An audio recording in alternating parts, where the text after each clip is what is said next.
तुळजापूर दिनांक 19 जून 2026 रोजी मातंग एकता आंदोलन राज्यव्यापी संघटनेचे कार्याध्यक्ष माननीय अविनाशजी बागवे हे तुळजापूर येथे श्री तुळजाभवानी मातेच्या दर्शनासाठी आले होते। यावेळी संघटनेच्या वतीने त्यांचा पुष्पगुच्छ देऊन सत्कार करण्यात आला। दर्शनानंतर संघटनेच्या पदाधिकारी व कार्यकर्त्यांशी विविध सामाजिक विषयांवर चर्चा करण्यात आली। संघटना अधिक बळकट करण्यासाठी तसेच समाजहिताचे उपक्रम प्रभावीपणे राबविण्यासाठी कार्यकर्त्यांनी एकजुटीने काम करण्याचे आवाहन यावेळी करण्यात आले। याप्रसंगी संघटनेचे महाराष्ट्र राज्य सचिव स्वरूप कांबळे, हुसेन शेख, सुनील बावकर, किरण कांबळे, सदाशिव शिंदे, खंदारे, शिंदे यांच्यासह अनेक पदाधिकारी व कार्यकर्ते मोठ्या संख्येने उपस्थित होते। AR news Marathi, Rupesh Dolare, Tuljapur, Dharashiv.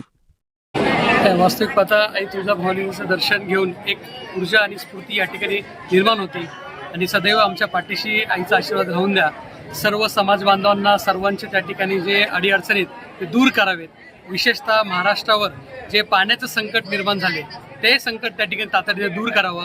अवेळी पावसाळ्यामुळं जो शेतकरी बांधव आमचा जो बळीराजा जो दुखावलेला आहे त्याला त्या ठिकाणी त्या दुःखातून मुक्त करावं हे या ठिकाणी मागणे आहे। आणि सर्वात महत्त्वाचं जो या ठिकाणी राज्यामध्ये सध्या ज्वलंत प्रश्न आहे अनुसूचित जातीतला उपवर्गीकरणाचा प्रश्न तो तातडीने मार्गी लागून सर्व समाज बांधवांना यातून त्या ठिकाणी मुक्तता मिळावी आणि त्यांना त्या ठिकाणी हक्काचा जो अधिकाराचा आहे तो त्यांचा प्रश्न सुटावा हे आम्ही आई तुळजाभवानीच्या चरणी या ठिकाणी साकडं घातलेले।